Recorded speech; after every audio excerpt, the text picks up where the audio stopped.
Welcome to the Nerd Party.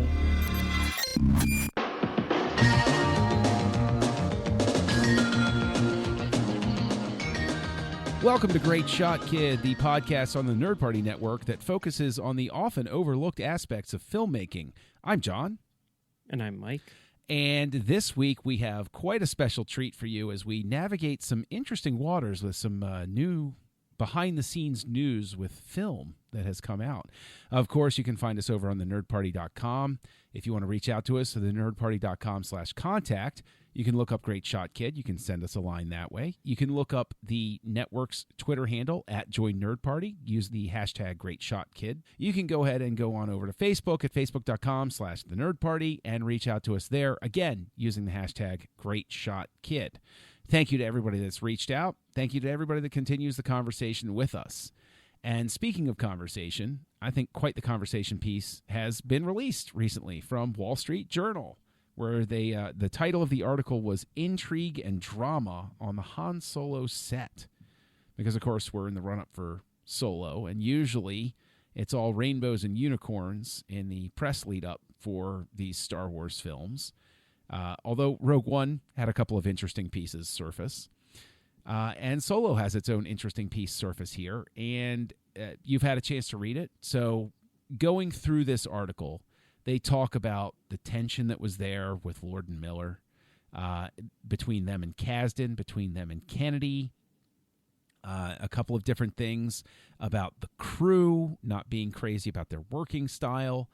And so for you, Mike, what's your biggest takeaway from this article? Well, I guess the biggest question that I had, which the article answered, was like how much of the movie was shot by Ron Howard, like in terms of like the final product, how much of it was Ron Howard's and how much of it was Lord and Miller's.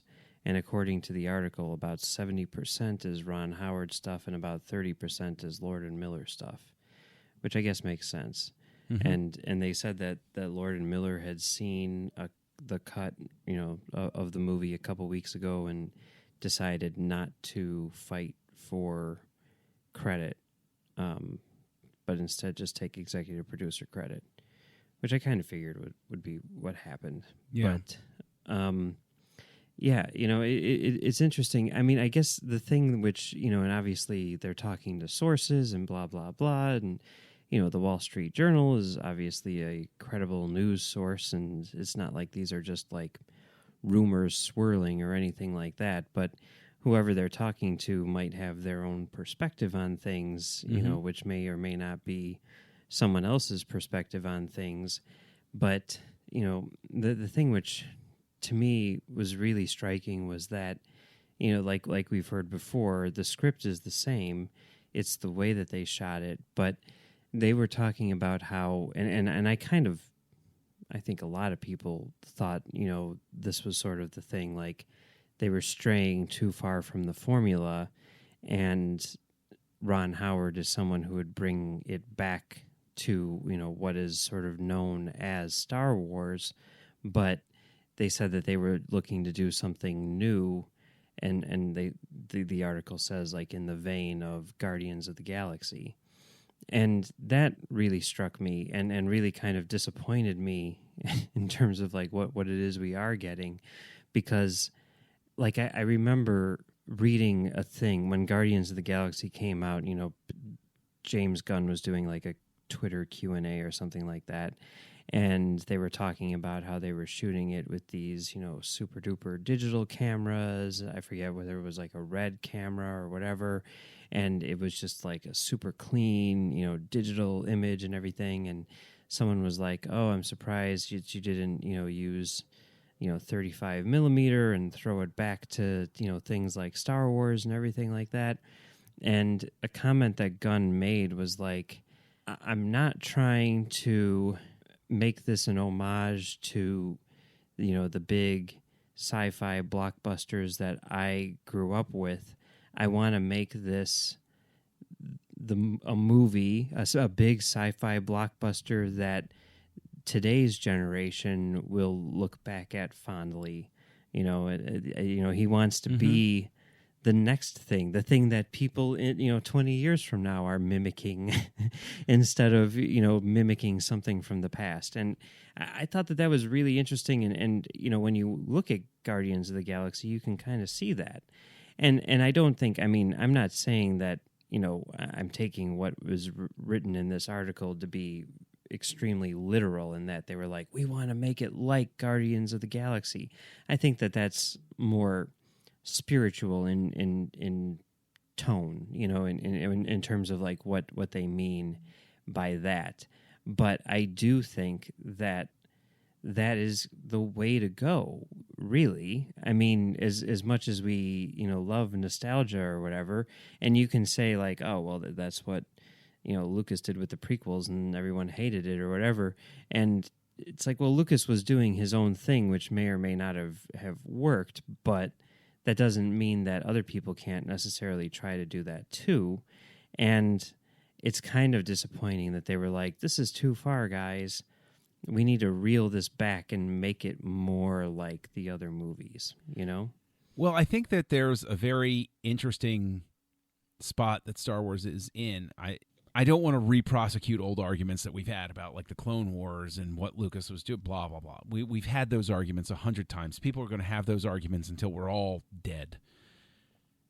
I agree with you in the sense that I do want to see something new and fresh within the Star Wars universe. But at the same time, a lament that I had coming out of Guardians of the Galaxy Volume 2, which is why it's so interesting to me that it was mentioned specifically in this article, is that I actually walked out of it. I was with Craig, and I said, it bums me out that they got there first, that Star Wars can't do this first. And I think that is the tough water to navigate for Star Wars right now as a brand, as an identity, is that I want them to be, quote-unquote, Star Wars about everything. There is a certain rhythm to things. I also want them to try new things within that template, and it's a shame because the thing that they could have done to blow the doors off of it was done already. And so Star Wars finds itself in a strange situation where instead of just being something dictated by the, if you want to call it vision, I call it vision, or whim, if you want to, of an auteur, of a singular vision, now they're trying to figure out what their identity is. And so I think it would also be a shame if they were just like Guardians of the Galaxy, because I've already got that. That's actually something that I lamented about Last Jedi. I was like, this feels like Marvel humor.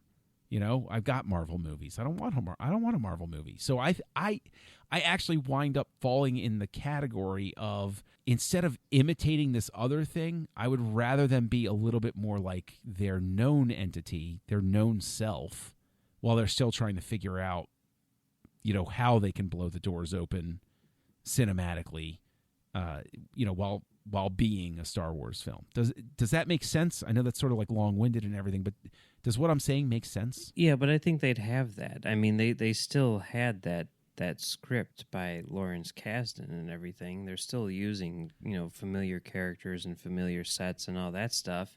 I think that they're just going about portraying those things in a different way, and that's, I think, kind of exciting, Without something to compare it to, like it's so weird because it's almost like the ratio is inversed with like Rogue One. We all accept that 40% of it was reshot and redone by Tony Gilroy, right? Mm-hmm. That's about the figure that's thrown out there.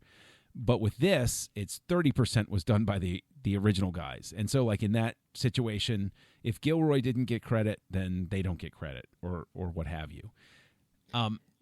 But I also think, I can't help but think of Superman 2. Yeah. The only way this could, quote unquote, go wrong for me is if I can sit there and say, I can tell somebody else directed this scene. I can tell somebody else shot this scene. But in this case, they have the same director of photography, so the look will remain intact. Yeah. As opposed to, like, if you look, like, you can sit down with Superman 2, especially, you can say, oh, that's definitely something Donner shot.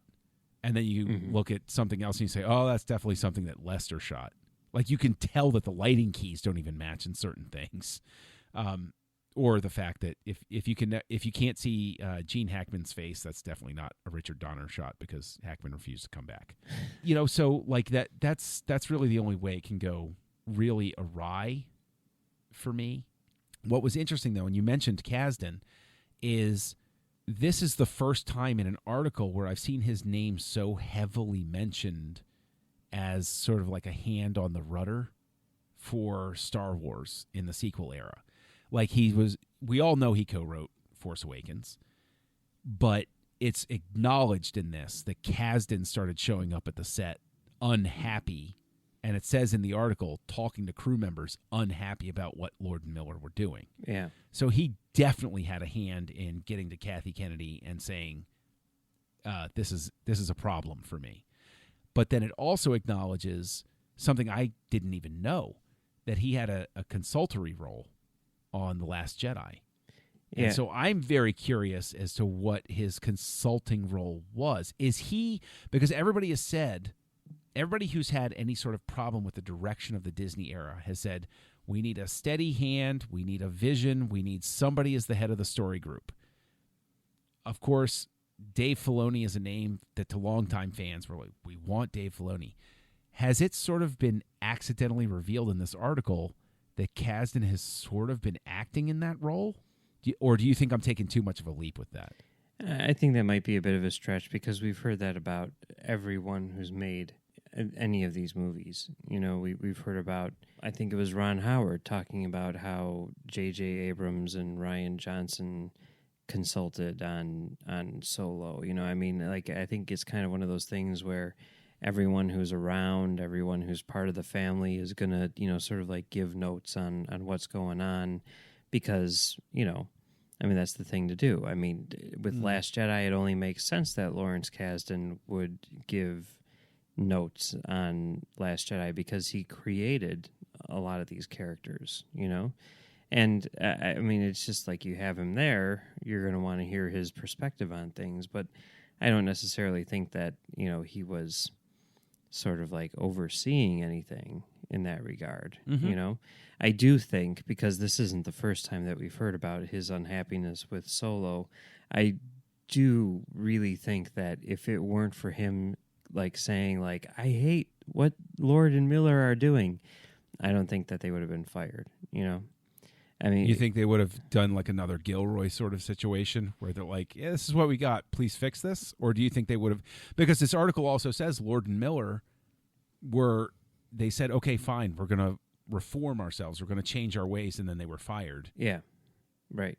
So which is something I can only that's one of two times where that seems to be mentioned. The other time being Colin Trevorrow on episode 9, where he writes a script, Kennedy's not happy with it, they have Jack Thorne write a script, nobody's happy with it, and Trevorrow's like, let me take another stab at it, and Kennedy's like, no, which it seems weird, but that thing there, right there, in describing how that all went down, really does kind of suggest to me that it's something which I assumed from the very beginning, that like the Trevorrow had a script that everyone liked, and as soon as they had to rewrite it in order to remove Leia from the script, he just couldn't come up with a story that worked. Which makes sense. If you're locked into a certain vision of something, and then your lead actor dies, that's a heck of a thing to try to, right. Like anybody can be the most creative person in the world, but you've locked in, you've already got the vision in your head. It's really hard to get past that. And it probably is a scenario where he pitched an idea and they hired him based on that idea. And now that idea is gone and you have to redo everything. And given, what ideas he may have had for this movie without Leia, maybe if Kennedy had heard that from the beginning, she would have been like, no, that's not what we want to do, and they would have hired someone else. So here's actually a quick question I want to throw out there to you is when Ron Howard appeared on the Star Wars show, they talked about how Lucas showed up on set the first day. Yeah. Now, obviously, Howard and Lucas have a long-standing friendship. So, there's no story of like Lucas showing up on the first day of the set on like any of the other ones of these. Yeah. Although Lucas did apparently see some stuff that they were doing on Rogue One and gave words of encouragement to Gareth Edwards. He liked what he was seeing, sort of thing.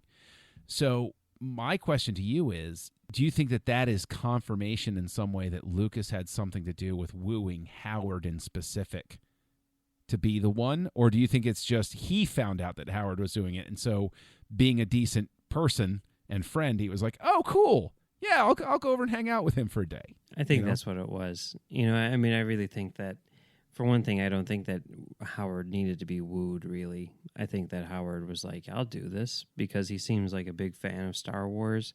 And also, his career hasn't been a huge success as of late. He's had a string of movies which have not been really big.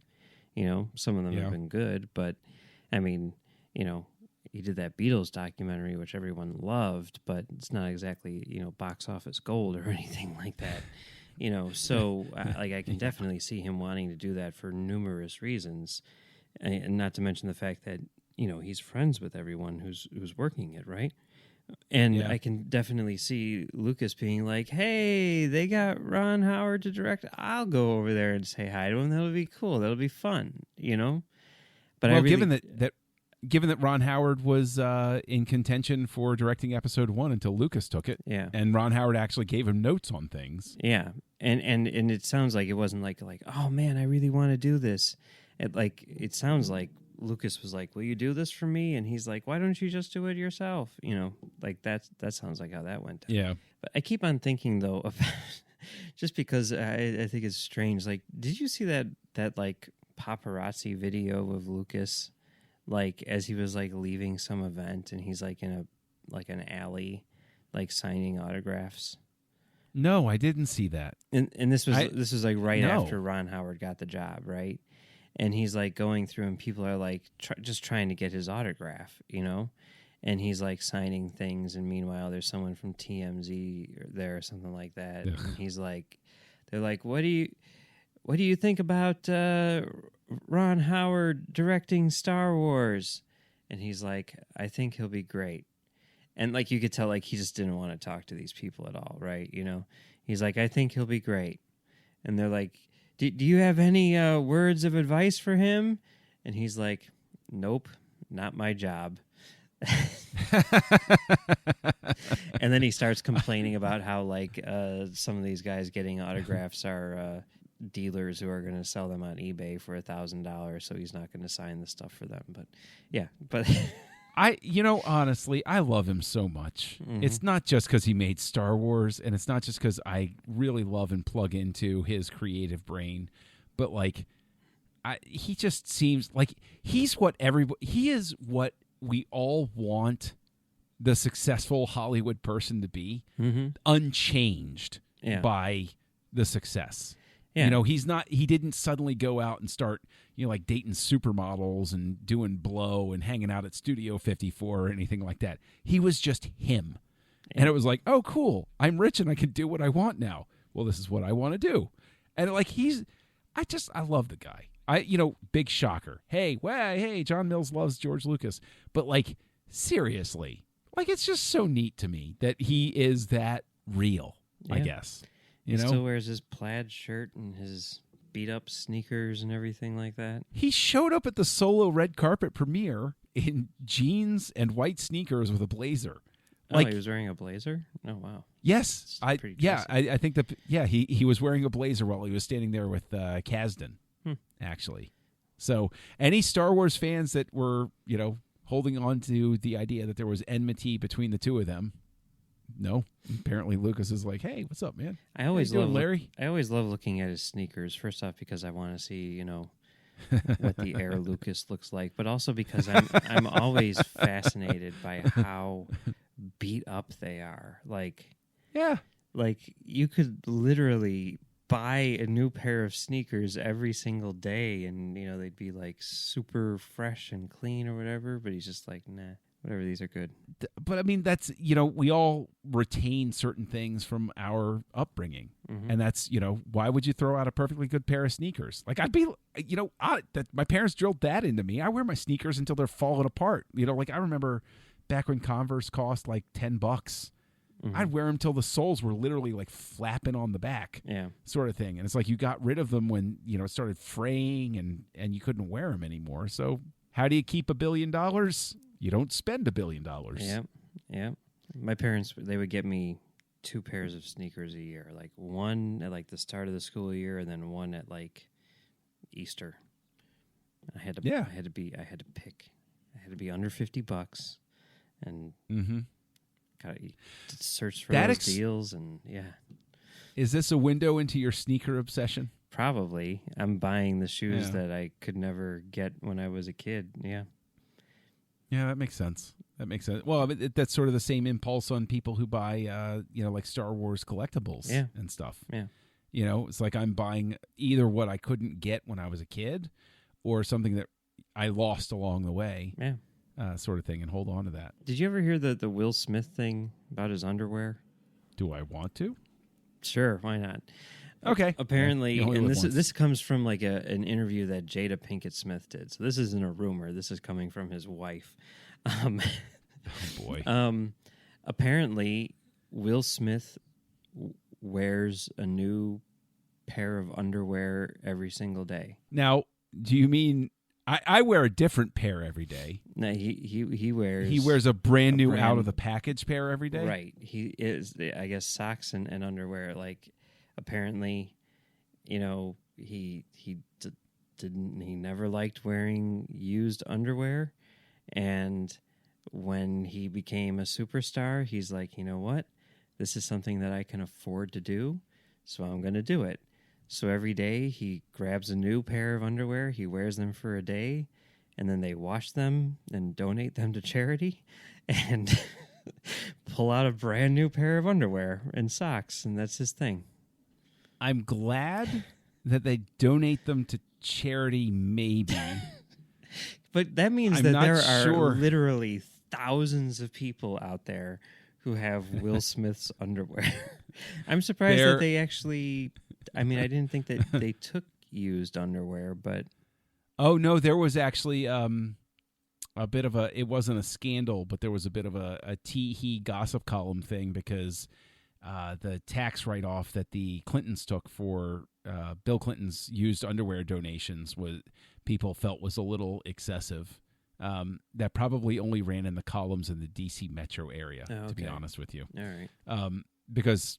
DC Metro is obsessed with all things. I just remember it flashing in front of my eyes and thinking, I really didn't want to know anything about that story. Yeah. Like I think of that Seinfeld. It's like, why can't I borrow your swim trunks? I don't want your boys in my neighborhood.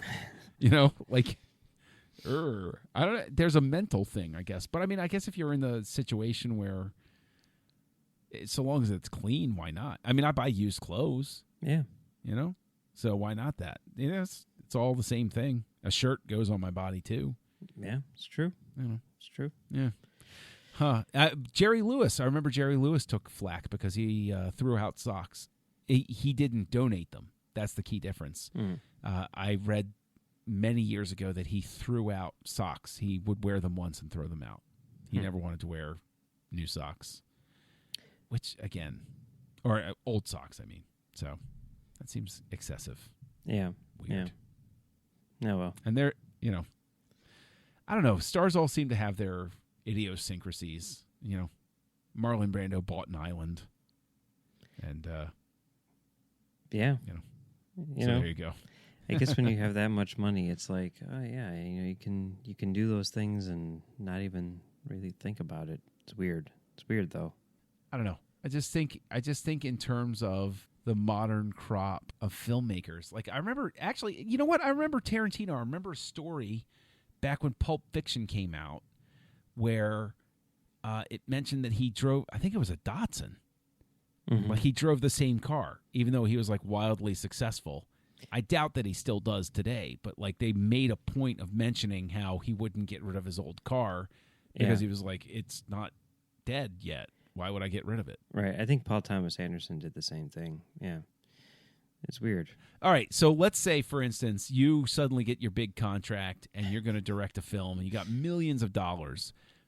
What's the first thing you do with your money? I think I'd probably invest in a really, really nice home theater. Because I was thinking about how that was like, I'm like, oh, well, that's something in the industry, right? And it reminds me of a thing with Kevin Smith talking about the guy, oh God, I forget his name. He produced Mallrats, but he also produced like a ton of like 90s, movie, like everything from like Dazed and Confused to, like a lot of those Universal things or whatever. And I guess like when they were shooting Mallrats, like Kevin Smith was living at his house and they like go shopping and they'd go shopping for like laser discs because it was the 90s, and he would buy one of everything, and they'd like go to his house and there'd be just like doubles and triples of a bunch of laser discs and all unopened. And Smith is like, what's going on? And he's like, oh, you can have some, just take whatever you want, I don't care. And he's like, why are you buying all these things? And he's like, oh, well, I figure, we're lucky enough to work in this industry. We've got to support it. And I'm like, that's an interesting philosophy. Yeah. That is. That's very cool. Yeah. Especially considering my only explanation for buying and hoarding multiple copies of things was because of a weird compulsive shopping habit that existed. But what would be your first thing? You say home theater. My thought immediately goes to, because of course I live down here, in Orlando, is in Celebration, Florida, which is the town that Disney built and later forsook. There's a theater. AMC owns the lease, and there is a financier, a holding company or whatever, that basically this is a 2-screen theater in Celebration, Florida, that's got an Art Deco front that is not in use. AMC doesn't want to bother. They keep the lease for whatever reason. This holding company won't let anybody at the table without millions of dollars, and the people who have almost gotten them to listen to them have noted how, like, inside, like hurricanes have come through. There's damage. There's water coming from the ceiling. So it's going to be major, extensive repairs and everything. But I promise you, if I came into money like that, and I'm, my own movie or whatever, I would buy the lease out on that thing. I would restore it, and I would turn it into the best 2-screen movie theater in all of Florida. Like, AMC, I think, doesn't want to let go of the lease because they don't want any sort of competition for their Disney Springs theater. Mm-hmm. But the latest article that I've read says that AMC is kind of like, it wouldn't really be competition. Yeah. Yeah, there's no competing with Disney Springs. Yeah. Yeah. But I would turn it into, I would have at least one of the 2 screens at all times doing revivals. Yeah. Like classics. I would live the dream of like, okay, we've got the hot new release over here for people who live here who want to go see it, but obviously we're not going to draw people, who are vacationing at Disney to come over to Celebration to see it. So on screen B, we're going to show Lawrence of Arabia. Man, we're going to show Rear Window. We're going to show movies that you should see on the screen, and so that's what I would do. That'd be would cool. Be a dream. I'd go to that theater. I'd hire you if you'd work for me. I'm a very, very good boss. Okay. I think. All right. Yeah. Well, that's good to know. It's good to know. Yeah. You mentioned Lawrence of Arabia, and Yep. Ann Coates, the editor of Lawrence of Arabia, just passed away this week. She was legendary for those people who don't know. I mean, yes, she edited Lawrence of Arabia. She also edited Out of Sight for Steven Soderbergh. She cut Aaron Brockovich, In the Line of Fire. I mean, like a million movies, even 50 Shades of Grey, She did everything, and she was one of the best ever. Yeah. And yeah, she just passed away. She's even got a new movie coming out. 92 years old, and she was still editing movies. So, yeah. You find something you love, you keep doing it till it kills you, you know? Yeah. Yeah. That's that was the wisest piece of advice I was ever given. Yeah. There are people you don't even think about who you know what? We went to and this obviously isn't a one-to-one. Ann Coates had an indelible impact on film, the films we love across time. But it's an example of a name where we were standing in line for Haunted Mansion the other day. And, you know, they have the tombstones. They have one tombstone that's a newer one where the eyes open every so often or the head moves a little bit. And it's really cool. It's right by the entrance doors. And it was another instance where I was with one of my kids and I said, you will never know the name of the person who did that. You'll never stop them on the street and ask for their autograph. But you're having this moment and you're enjoying this because that person loved what they did so much that they wanted to make it awesome. And that's exactly who Ann Coates was, where she's somebody who said, like you mentioned, 50 Shades, one of the 50 Shades. Yeah, she did the first one. Yeah. She didn't turn up her nose and say, I'm Ann Coates. I'm not going to edit this movie. She said, let me see what I can do with this. Can I make this good? Can I put this together?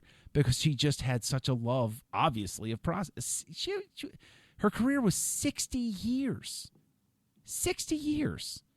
I mean, it's crazy. Yeah, and I love the fact that it's like, yes, she edited 50 Shades of Grey, right? But she did so when she was, 89 years old or something like that? Yeah. There's just something about that which, I don't know, it makes me very happy. Let's see, how old was she? It's right here. It came out in 2000 and what was this?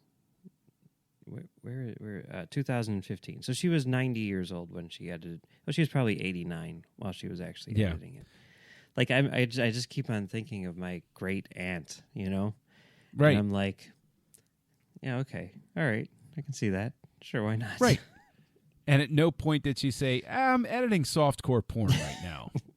She said, no, I'm going to do this. Like, you know, like she just, I mean, and she didn't feel like, oh, well, I've come to this. She's just doing it. And I don't think that she has to do this. It's not like she's, you know. Right. She's just like, yeah, okay, cool, let's do it. Yeah. Somebody who just showed up and did what they did. Yeah.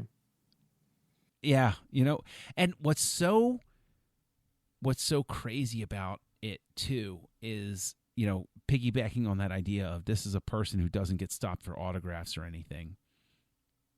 I bet if you track her career, so much of what we love, even if you haven't seen, because I know, mea culpa, I still haven't seen Lawrence of Arabia, but even if you haven't seen everything that she's worked on, she had undoubtedly a hand in the way we like to see it. Yeah. Because she was so good at it, so many people wanted to keep working. It's not like she worked for 10 years and then people forgot about it. A 60-year career in Hollywood is crazy. Yeah, I mean, just to give you some other thing, just looking at the list. Okay, there's Lawrence of Arabia. There's Murder on the Orient Express, the original. Mm-hmm. The Legacy, a movie which we watched, directed by the one and only Richard Marquand. Yes. The Elephant Man for David Lynch. Mm-hmm. Greystoke, which was nominated for Best Picture. Yeah, it was. Greystoke, The Legend of Tarzan, Lord of the Apes. Starring Christopher Lambert. Yep. First movie, I believe, ever shot in Super 35. I could be wrong. Oh, really? Yeah. I didn't know that. Raw Deal. Oh, my gosh. The Arnold Schwarzenegger movie, Raw Deal? Yeah. I remember that movie. She did that. She followed that up with Masters of the Universe. I have that on my shelf right now. There you go. That's a Golan Globus production. She did What About Bob for Frank Oz. I love that film. It's really good. Chaplin for Richard Attenborough. That was really good. Haven't seen it. It's good. It's really good. Robert Downey Jr. in it is excellent. She did In the Line of Fire. She did Congo. She did Striptease, Out to Sea, Out of Sight, which is amazing. Aaron Brockovich, which is amazing. Unfaithful, Catch and Release, like even that. The Golden Compass, you know. Wow, she even did the Golden Compass. That's crazy. Yeah, and she's got a new one coming out called A Dolphin in Our Lake. I don't know what that's about, but it's coming out. So there you go. I feel kind of obligated to see it, just to see the last work. Yeah, I'm wondering if, I don't know, because there's like no cast or crew list. I'm kind of wondering if maybe she was scheduled to do it and it didn't happen. I don't know. We'll see.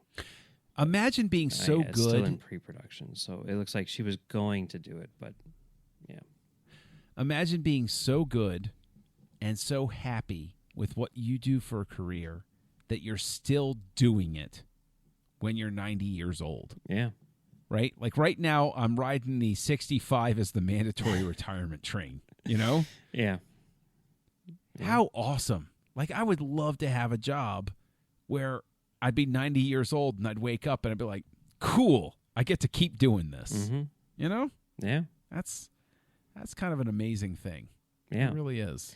And then, I mean, it's the other thing, though, is it's not like she was just going through the motions either. Like, you know, for a few years back, for the 75th anniversary of the Editors Guild polled all of their members on the 75 best edited movies of all time. And if you look at the list, okay, she's got number 7, which was Lawrence of Arabia, which was like 1962 or something like that. And then like 36 years later, somewhere around those lines, she's got another movie, Out of Sight, which appears at number 53. So, I mean, it's like generational, you know? David Lean and Steven Soderbergh. It's crazy. Yeah. 2 masters, I guess. Mm-hmm. Mm-hmm. You know? That's pretty cool, man. Yeah. And she worked with Soderbergh twice because Aaron Brockovich was his too. Yep. Yeah. Yep. Also nominated for Best Picture, right? Yes, it was. And Best That's Director as well. Yeah. That's pretty amazing. Because an editor's job basically is to make a director look great. I guess so, right? Yeah. I mean, you know, when you boil it down, everybody remembers the director's name. And, you know, like how many people, I mean, I know that we're a subset sort of thing, but like, you know, just to refer to Star Wars, how many people, excepting people like us, can tell you who the director of photography was on that? Yeah. Or who all 3 editors were. Right. And it's the editor's job to make everybody look good. Actors, I mean, how many? Yeah. I mean, there's the whole thing with, who was it? Was it Eisenstein? I forget. One of those guys. Maybe it was, I don't know, one of those German guys like Fritz Lang or something like that with the German expressionist movement. I don't know what it was. But, you know, one of those film school thingies. But there's like the experiment of like the guy reacting to the object or whatever, and you're kind of like showing like what it is that editing does. And it's like you see a guy, like a close-up of his face, and he's looking at an object, right? And then they cut to an object, and they use like the same close-up, but they cut to different things. Like one was like a baby, one was like a picture of an old woman or something like that, and one was like a bowl of soup.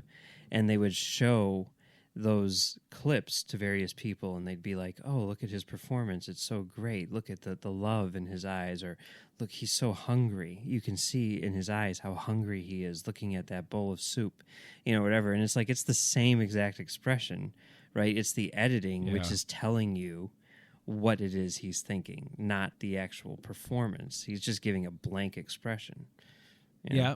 Or you know, again, because of course my brain goes there. A story I remember reading in the Star Wars Insider about the scene with C-3PO and R2 when they're having the argument coming out of the ice tunnel in The Empire Strikes Back. Anthony Daniels recounted how he had what he felt was a great performance where he was berating R2-D2 more harshly than is in the film and for longer. and he saw the editor at work, and he saw that it had been trimmed down, and he said to the editor, now keep in mind I'm repeating the story after many years, but he says to the editor, hey, I thought I did a really good job there. You know, what's going on? And the editor looked at him and said, you can't be that much of a jerk this early in the film. Mm-hmm. People are not going to be on your side. I had to cut it back because otherwise you're going to come across as a jerk. Yeah. And Anthony Daniels says, I suddenly realized at that point the role that the editor played. You know, and it's true. I mean, you know, that speaks to the point where it's like the editor is the one who sits there and looks at all of the stuff and says, this doesn't, you know, they get that first cut in front of the director and they say, this is really, I think you're going to be your best choice for things. So, yeah. And you need an editor who's willing and able to stand up to the director and say, I understand what you want, but you really don't realize you want this. And also someone who does know what the director wants and how to give it to them, you know. I mean, like a story which Soderbergh tells on the commentary for Out of Sight was, you know, after the I guess if you want to call it the sex scene, which is one of the absolute best edited scenes in movie history, right? There's like a fade to black, and then it comes back, and there's a conversation about, or you know, between the two of them, between, you know, Clooney and Lopez's characters, where they're talking about, you know, basically, you know, their relationship, right? And they were going back and forth as to whether or not to have this extra scene in the movie. And Soderbergh finally decided it doesn't belong there, cut it out. So they cut it out, and they were doing like the final pass. And Coates went to Soderbergh and said, okay, this is your last chance. Are you sure you don't want to put the scene back in? Are you absolutely 100% positive that you don't want to put this scene back in? And Soderbergh said, you know what? We should put it back in. And Coates is like, yeah, I knew you would say it. I already put it back in. It's good to go. How beautiful is that? How amazing is that? Yep. So what a testament to her. And like you said, she knew really what the director wanted. That's pretty cool. And now maybe I'll finally see Out of Sight. You haven't seen it? So I know we've talked about this. I know. I'm supposed to see it. I need to see it. Especially as a Jackie Brown fan. I promise you, it is actually in the top 5 things that I need to clear out of my queue next. It needs to be number 1. I want to see the 4 things in front of Out of Sight, because that's got to be a list of really good movies. Right now, I have Rashomon. Okay, fine. Which I need to see. Yeah. Because I've never seen it. I have Hudsucker Proxy. That's really good, but I've seen Hudsucker Proxy before, though, and I remember it very well. I saw it multiple times, but it's for Words with Nerds, so that's an assignment thing. I have The Queen of Versailles. Okay, I haven't seen that. Which is, well, that's about the people who I, in an abstract way, work for. Okay. So it's interesting. All right. I'm kind of terrified to watch it, to be honest with you. All right. So, and then I have actually, because this is, all right, fine. I'll cop to it. It's a rewatch. I actually wanted to sit down and watch Heat again. Yeah. And then I have Out of Sight. So what I'll do is I will bump up Out of Sight above Heat because I'm about to watch Rashomon. Okay. You know what? I'll bump it up above. I'll move Hudsucker Proxy to 3. And then I'll move Queen of Versailles to 2, and then I will move Out of Sight to 3. Okay. Does that work? Yeah. I mean, I haven't seen Queen of Versailles, but I've seen the others, and it's better than all the others by far. Really? Yeah. Even better than Rashomon? Yeah. Rashomon is one of those ones I'm watching just because I feel like I'm supposed to have seen it. I feel really almost good. Like I'm okay. Yeah. And it's only an hour and a half, so. I mean, you've seen all of the ripoffs a million times, of course. Yes. Yeah. But yes. Yeah. but it's always good to see the source material. Yeah. I mean, it almost feels like, even granted it was years ago, like when I finally watched Seven Samurai, I was like, I kind of feel like I'm supposed to have seen this by this point. Yeah. It's way better than Seven Samurai. So. That's a bold statement, my friend. Considering I still... Is it really, though? I don't know. It is really... Oh, my God. Seven Samurai still has a phrase in it, a saying in it that I use that's like my philosophy for how to stay calm about things is why worry about your beard when you're about to lose your head? Like, there's... that's an incredible line in a magnificent movie. I mean, it's like so... there's... Whatever. Okay. And actually, there's, to speak to Star Wars Rebels, when Kenobi finally, spoilers, kills Darth Maul, finally and for good, that scene is a callback to that scene in Seven Samurai when the Swordmaster is being challenged by the guy. Yeah. No, I mean, it's extremely influential and everything, especially on Star Wars and all that stuff, but... There's a lot of movie there. It's just a long movie. I'm just saying. It's a long movie. Listen, I'm a Michael Mann fan.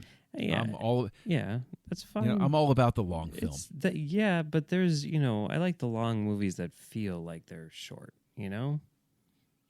That's See, I felt Seven Samurai was engrossing. Okay. All right. I did. I know I'm in the minority here, but, whatever. That's fine. Yeah. That's fine. Like you said, I like to hear the opposing viewpoint sometimes. So it's cool. It's cool. Yeah. How long is it? It's been a while since I watched it. It's like 3.5 hours. It's like 3 hours. It's over 3 hours, I think. Yeah. Yeah. Yeah, so's Godfather too. I'm cool with that. Yeah. Yeah.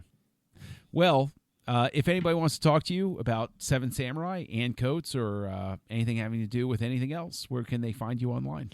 You can find me on Twitter at Mumbles3K, and you can also find me on my website, filmdamagepod.com, where I do a show called Film Damage about movies and film projection and all the rest of it. This week, we just dropped a new episode where we talk all about the various sound formats which are used for 35 millimeter film. So, yes. I haven't listened yet, but I can't wait. Yeah, well, it literally I'm just came out like while we were recording, so Oh, yeah. Excellent! Yeah. Yay! I thought it. Okay, yeah, yay! I got something to listen to tomorrow morning on the commute. There you go. Excellent. There you go. Yeah. So very cool. And of course, you can find me as Kessel Junkie on your social network of choice, and you can find me right here on the network co-hosting Aggressive Negotiations with Matthew Rushing. And you can find me out there in the ether co-hosting Words with Nerds with my pal Craig. So thank you once again for joining us here on Great Shot Kid, and we look forward to seeing you next time. Join the revolution. Join the Nerd Party.